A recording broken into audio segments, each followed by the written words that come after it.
दर्शकों, फरीदाबाद का वो वाकया तो आपको याद ही होगा जब एक पुलिसकर्मी एक व्यक्ति का चालान काटता है और व्यक्ति ये आरोप लगाता है कि पुलिस ने उसे पीटा।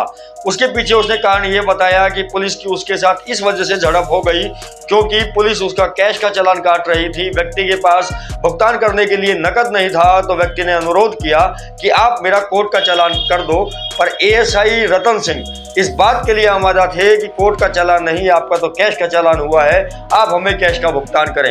अब समझ में आया कि वो पुलिसकर्मी आखिरकार बार बार क्यों कह रहा था कि कोर्ट का नहीं, कैश का चालान आपका कटा है और कैश का भुगतान करें। दर्शकों, वो एएसआई गिरफ्तार कर लिया गया है। उसके खिलाफ 420, 409 और करप्शन एक्ट की विभिन्न धाराओं के तहत उसके ऊपर मुकदमा दर्ज कर लिया गया है। अब मैं आपको बताता हूं कि आखिरकार पूरा मामला है क्या उस झड़प की वजह से उस व्यक्ति को जेल की सलाखों के पीछे जाना पड़ा या फिर कोई और कारण है।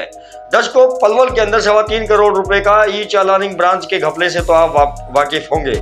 वो लोग चालान काटते थे और उसके बाद जब व्यक्ति चालान भरने के लिए आता था तो नकली लाइसेंस या नकली पॉल्यूशन का सर्टिफिकेट या नकली इंश्योरेंस का सर्टिफिकेट लगा के उस चालान को बंद कर दिया जाता था और जो पैसे चालान जिस व्यक्ति के कटे हैं वो जो देके जाता था, पुलिसकर्मी अपनी जेब में डाल लिया करते थे। ऐसा ही कुछ मामला फरीदाबाद का भी नजर आता है। दर्शकों, जब पुलिस आपका चालान काटती है तो एक मशीन उनके हाथों में होती है। उस मशीन के अंदर जब वो चालान को काटने की डिटेल्स भरते हैं तो उसके बाद वो अगर चाहें तो उसे ड्रॉप का ऑप्शन सिलेक्ट करके कैंसिल भी कर सकते हैं या डिलीट भी कर सकते हैं। उस व्यक्ति के साथ भी वही हुआ उस दिन जब पुलिस की उसके साथ झड़प हुई।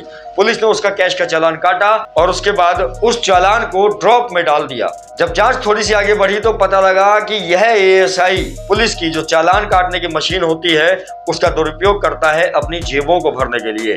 जब भी वो किसी व्यक्ति को रोकता होगा तो उसको कैश का भुगतान करने के लिए कहता होगा और जैसे ही वो उसको कैश का भुगतान कर देता है चालान भुगतने वाला व्यक्ति, तो वो जो एएसआई है रतन सिंह उस चालान को ड्रॉप में या डिलीट करके उसे उस मशीन से साफ कर देता था और सारे के सारे पैसे अपनी जेब में डाल लेता था।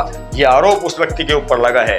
और तो और दर्शकों, अगर सारी मशीनों की जांच की जाए कि कितने चालान फरीदाबाद के अंदर मशीनों से काटे गए और कितनों को ड्रॉप में या डिलीट के ऑप्शन को दबाकर खत्म कर दिया गया, किस कारण की वजह से खत्म किया गया, जब इन सब चीजों की जांच होगी तो फरीदाबाद के अंदर संभावना ये है कि कई और पुलिसकर्मी जेल की सलाखों के पीछे जा सकते हैं।